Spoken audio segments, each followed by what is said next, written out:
Kynnaw Skul ka West Jaiñtia Hills District, hakane ka tarik u Nailur, ka badai ka sngi kyrpang, jong thoh ka pule puthi, palatip kum ka wall literacy de.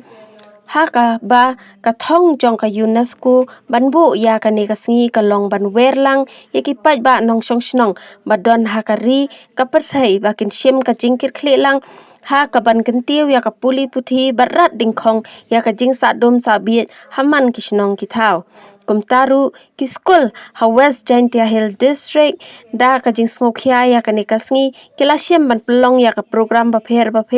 ya ki Kynnaw Skul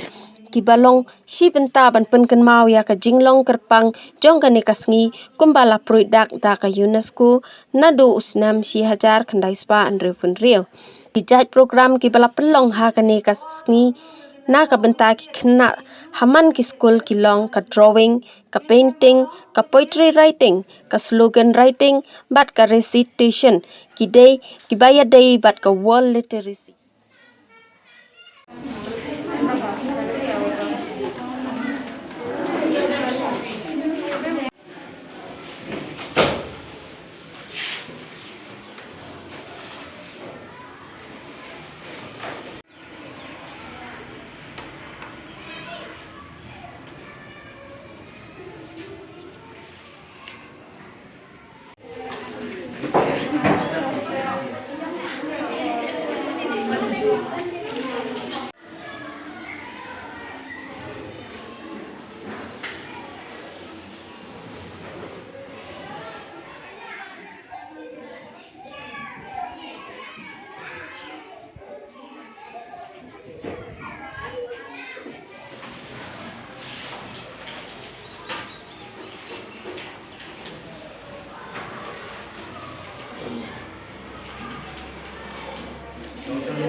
Celebrated in the whole world as a World Literacy Day. So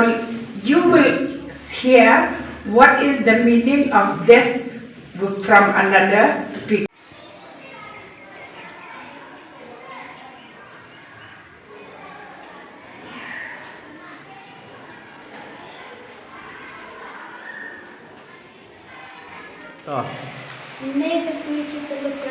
Kynmaw Burom kyrpang puthi baik liarisnya kia ati ïawer peni pusnam selesai yetik di thaw pura uyok nanten ya semanang borok nadu son tu nongshnong ye pura puthi chim desmasorok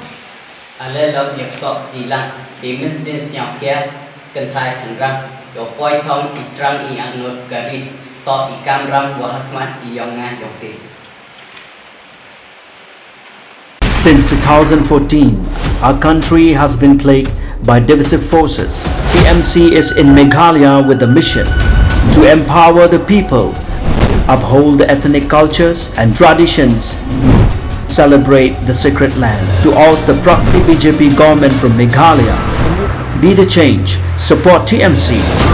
by calling on 96877 96877.